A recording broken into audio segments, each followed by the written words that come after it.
Sancho.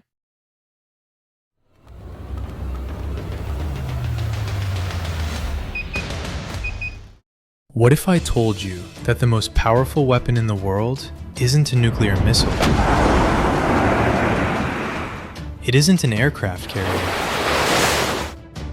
And it isn't even oil. It's something most people have never heard of. For decades, while the world was focused on oil, trade, and technology, China quietly secured control over the resources that make all of them possible. Now, America's economy, military, and technological future depend on materials largely controlled by its greatest strategic rival. This isn't just a battle over mining, it's a struggle for global power.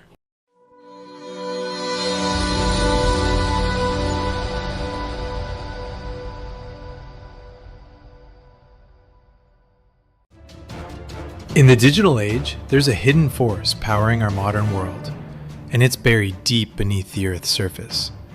From smartphones and electric vehicles to satellites and fighter jets, 17 obscure elements make everything run.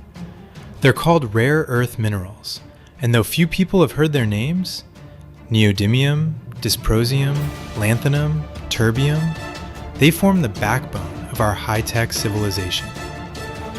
These minerals aren't rare because they're hard to find, but because they're difficult to refine.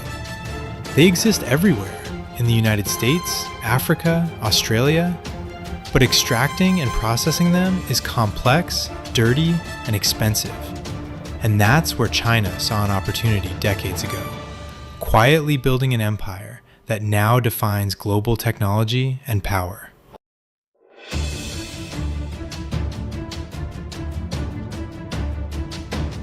Rare earths are the invisible engines of progress. Neodymium creates the magnets that spin inside Tesla motors and AirPods. Europium gives color to TV screens. Lanthanum helps sharpen the lenses of cameras and hybrid cars.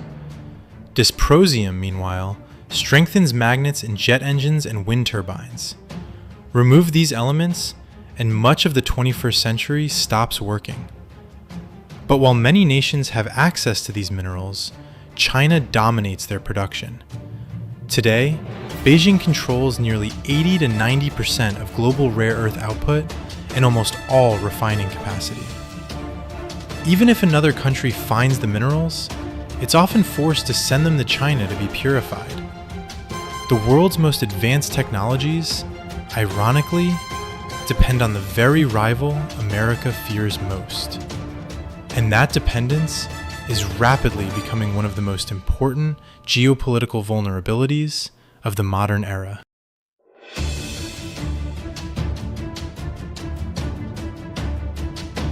The story begins in the 1980s, during Deng Xiaoping's economic reforms. While the world chased oil and gold, China invested in mining and refining the strange metals no one else cared about. Deng famously declared, "The Middle East has oil. China has rare earths." Other nations, especially the United States, ignored the industry. Refining rare earths was environmentally damaging and costly. American companies shut down operations, preferring cleaner profits elsewhere. Beijing, however, played the long game, accepting pollution today for power tomorrow. By the 2000s, China wasn't just a supplier, it was the world's rare earth superpower. And with that dominance came leverage. Leverage that would eventually reach far beyond mining and into the heart of global geopolitics.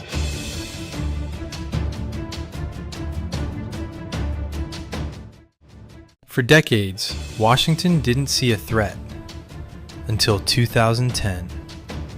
After a maritime dispute with Japan, Beijing quietly cut off rare earth exports. Prices soared overnight and global industries panicked. The incident was a geopolitical wake-up call. China had discovered a weapon more powerful than missiles: economic leverage. Rare earths weren't just about iPhones anymore. They were about national security. Every American F-35 jet, every smart missile, every radar system, all depend on these materials. If China ever restricted exports again, the US military-industrial complex could grind to a halt. In a conflict between great powers, control of rare earths could prove just as decisive as control of armies, fleets, or airspace. In response, America began scrambling to rebuild what it had once abandoned. The US reopened old mines in California, funded new refining projects, and sought partnerships with allies like Australia and Canada. Yet China's advantage runs deeper than mining. It controls the entire supply chain, from ore to finished components. Beijing has also expanded its reach abroad, investing in rare earth projects across Africa, Latin America, and Southeast Asia. This global network ensures that, even if another nation finds the minerals, China likely controls the infrastructure to process or transport them.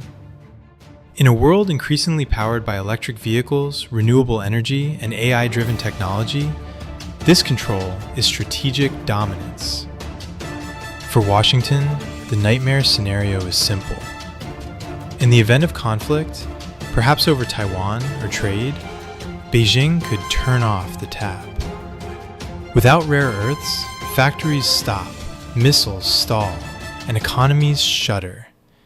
It's power not through bombs, but through bottlenecks. The lesson of the 21st century is becoming increasingly clear. Control of resources is no longer just about oil fields or shipping lanes.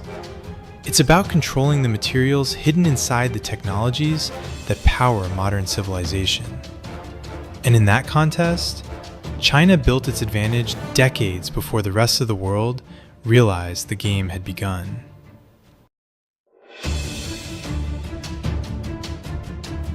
The rare earth race isn't just an economic rivalry, it's the new frontier of geopolitics.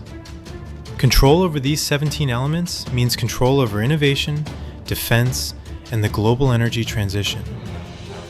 The US now sees rare earth independence as vital as oil independence once was.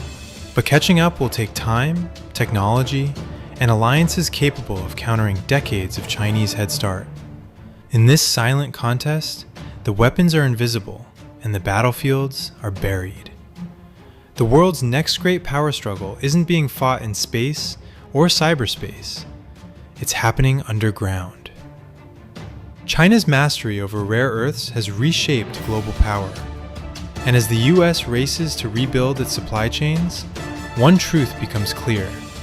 In the 21st century, the elements beneath our feet may determine who rules above them. Because power today isn't just measured in armies or oil reserves, it's measured in atoms.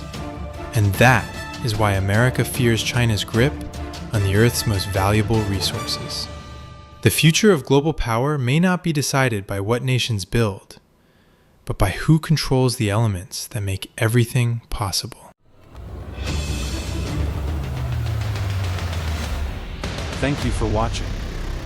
Subscribe to our YouTube channel for more interesting analysis.